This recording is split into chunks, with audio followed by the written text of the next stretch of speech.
Hello guys, welcome to our channel. So most awaited movie కూలీ. So ఈ మూవీని ఇప్పుడే చూసి వచ్చాను. సో ఎలా ఉందంటే డైరెక్టర్ లోకేష్ కనకరాజ్ మిస్టేక్ చేసాడేమో అనిపించింది. ఎందుకంటే రజనీకాంత్ గారిని పెట్టుకుని, నాగార్జున గారిని పెట్టుకుని, ఇంకా ఉపేంద్ర గారిని, ఇంకా చాలా పెద్ద పెద్ద అమీర్ ఖాన్ గారిని పెట్టుకుని, ఇంకా చాలా పెద్ద పెద్ద క్యాస్ట్ అండ్ క్రూని పెట్టుకుని సో మిస్టేక్ చేసాడేమో అనిపించింది. ఎందుకంటే ఈ మూవీని ఎల్సీయూతో కనెక్ట్ చేసి ఉంటే ఆ రేంజ్ వేరేలా ఉండేది అండ్ హైప్కి తగ్గట్టుగా మూవీ బ్లాక్ బస్టర్ అయ్యేది. సో బట్ లోకేష్ కనకరాజ్ ఆ ఒక్క మిస్టేక్ అయితే చేశాడు. సో ఫస్ట్ ఆఫ్ ఆల్ నేను చెప్పేది ఏంటంటే కూలీకి ఎల్సీయూ యూనివర్స్కి ఎలాంటి సంబంధం లేదు. ఇది ఒక stand alone film and director కూడా అదే విషయం చెప్పాడు. బట్ ఈ మూవీని ఎల్సీయూతో కనెక్ట్ చేసి ఉంటే సో ఇంత పెద్ద పెద్ద క్యాష్ అండ్ క్యూలో లైక్ ఇంత పెద్ద పెద్ద హీరోలు ఒక మూవీలో అంటే లైక్ ఒక యూనివర్స్లో కలుసుకునేటప్పుడు ఆ వచ్చే హై కానీ ఆ కెక్కు కానీ వేరే లెవెల్లో ఉండేది. బట్ ఎనీహౌ ఈ మూవీ కూడా పర్వాలేదనిపించింది. సో ఫస్ట్ ఆఫ్ ఆల్ మూవీలో హైలైట్స్ ఏంటంటే రజనీకాంత్ గారు, షోబిన్ షాహీర్ అండ్ మెయిన్ విలన్గా నాగార్జున గారిని చాలా రుద్దారు. బట్ అదైతే సినిమాలో అంత ఎలివేట్ అయితే అవ్వలేదు. సో మనం ఏ పాయింట్లోనూ కూడా నాగార్జున గారిని మెయిన్ విలన్గా అసలు కన్సిడర్ చేయము. సో మూవీలో స్క్రీన్ ప్లే వేరేలా ఉంటుంది అండ్ రజనీకాంత్ గారి పర్ఫార్మెన్స్, సో మిగతా స్టోరీ అండ్ స్క్రీన్ ప్లే వేరేలా రన్ అవుతుంది. ఇదొక regular revenge drama commercial movie అయినప్పటికీ మూవీలో కావాల్సిన అంటే లైక్ ఎలివేషన్ సీన్స్, నార్మల్ ఆడియన్స్కి నచ్చే సీన్స్ ప్రతి ఒక్కటి బాగున్నాయి. బట్ వన్స్ మనం సీట్లో కూర్చున్నాక ఎల్సీయూని మైండ్లో పెట్టుకొని కూర్చుంటే మాత్రం సినిమాని అస్సలు ఎంజాయ్ చేయలేము. ఎందుకంటే సినిమా చూస్తున్నప్పుడు ఆ ఎల్సీయూతో కనెక్ట్ అయి ఉంటుందా లేక ఆ యూనివర్స్ నుంచి ఏదైనా క్యారెక్టర్స్ వస్తాయా లేదా అనేది ఈ ఒక్క పాయింటే మన మైండ్లో తిరుగుతూ ఉంటుంది.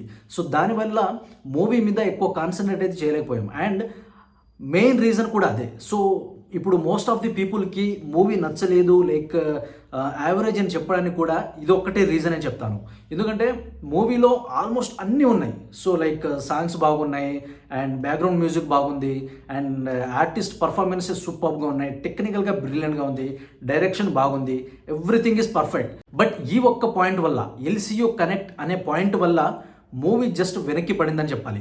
అండ్ మూవీలో స్క్రీన్ ప్లే కూడా జైలర్లో ఎలాంటి కైండ్ ఆఫ్ స్క్రీన్ ప్లే అయితే ఉంటుందో ఈ మూవీలో కూడా అలానే స్క్రీన్ ప్లే ఉంటుంది. లైక్ ఇంపార్టెంట్ క్యారెక్టర్స్ ఇంపార్టెంట్ టైంలో రావడం కానీ, ఆ కొన్ని ఎలివేషన్ సీన్స్ అట్లా రావడం కానీ ఓకే అన్నట్టుగా ఉంటాయి. అండ్ మూవీలో నాగార్జున గారిని వేరే విధంగా కొంచెం విలనీ షేడ్స్లో చూపించినా కానీ సో దాన్ని అయితే ఎక్కువ యూజ్ చేసుకోలేదేమో అనిపించింది.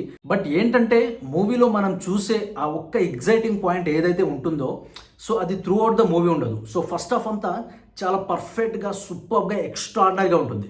బట్ సెకండ్ హాఫ్లో వచ్చేసరికి కొంచెం ల్యాగ్గా ఉంటుంది. అంటే సెకండ్ హాఫ్లో ఫస్ట్ 10 to 20 minutes కొంచెం ల్యాగింగ్లా ఉంటుంది అండ్ నెక్స్ట్ దాని తర్వాత కొన్ని యాక్షన్ సీన్స్ అవన్నీ కూడా బాగుంటాయి.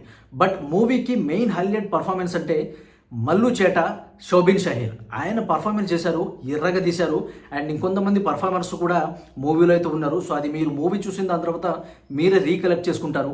అండ్ ఇంకో హైలైట్ ఏంటంటే Anirudh music. So background score అయితే ఎరగదీశాడు. సాంగ్స్ గురించి మనకు తెలిసిందే.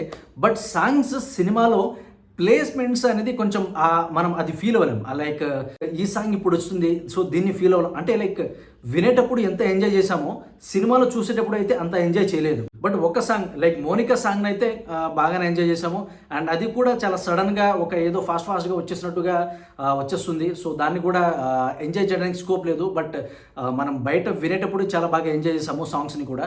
అండ్ మూవీలో ఇంకా వేరే పార్ట్స్ అంటే టెక్నికల్గా ఆబ్వియస్లీ బ్రిలియంట్గానే ఉంది. సో ఓవరాల్గా మూవీ సాటిస్ఫై చేసిందా అంటే లేదని చెప్పాలి. సో ఆల్మోస్ట్ డిసప్పాయింట్ అనే చెప్పాలి.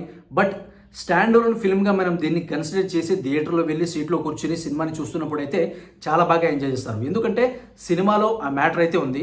బట్ ఎల్సీయూతో కనెక్ట్ చేసి దాన్ని మైండ్లో పెట్టుకుని చూస్తే మాత్రం ఎంజాయ్ చేయలేము అండ్ చాలా డిసప్పాయింటెడ్గా ఉంటుంది. సో నాకు కూడా అలానే అనిపిస్తుంది.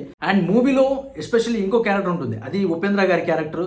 సో ఆయన ఉన్న 2-3 సీన్స్ కూడా చాలా బాగా పేలాయి అండ్ థియేటర్లో కూడా ఆ సౌండ్ వినిపించింది. సో ఆయన క్యారెక్టర్ ఎంటర్ అయినప్పుడు కానీ సో ఆ సౌండ్ అయితే వినిపించింది. లైక్ జైలర్లో శివన్న క్యారెక్టర్ వచ్చినప్పుడు ఎంత ఎగ్జైట్మెంట్ అండ్ ఎంత ఇదైతే ఉంటుందో సో ఈ క్యారెక్టర్ వచ్చినప్పుడు కూడా అంత ఎగ్జైట్మెంట్ ఉండింది అండ్ రిమైనింగ్ పార్ట్ అంతా కూడా ఓకే అన్నట్టుగా అనిపించింది. సో ఈ మూవీని మీరు చూడాలనుకుంటే ఎల్సీయూని మైండ్లో నుంచి తీసేసి ఈ మూవీని డైరెక్ట్ ఒక ఫ్రెష్ మైండ్తో చూడండి, చాలా బాగా ఎంజాయ్ చేస్తారు. అండ్ ఓవరాల్గా ఈ మూవీకి మనం ఇచ్చే రివ్యూ వచ్చేసి 2.75 అని చెప్పాలి. సో ఇది అబోవ్ ఎవరేజ్ మూవీగా కన్సిడర్ అయితే చేస్తున్నాను. సో ఈ మూవీని మీరు చూడాలనుకుంటే డెఫినెట్గా బ్లైండ్ మైండ్తో వెళ్ళండి. సో ఎలాంటి అదర్ థాట్స్ లేకుండా చూస్తే బాగా నచ్చేస్తుంది. అండ్ సినిమా కూడా ఆ థాట్ లైక్ ఎల్సీ అనే పార్ట్ తీసేస్తే చాలా బాగుంది కూడా. సో ఈ మూవీని మీరు చూడాలనుకుంటే మీ దగ్గరలో ఉన్న థియేటర్స్లో వెళ్ళి చూడండి. అండ్ చూసిన వాళ్ళు మాత్రం మీకు ఎలా అనిపించింది, మీకు నచ్చిందా లేదా అనేది మాత్రం కింద అయితే కామెంట్ చేయండి. సో ఇంకో మూవీ రివ్యూతో మళ్ళీ కలుసుకుంటాను. అంతవరకు బాయ్.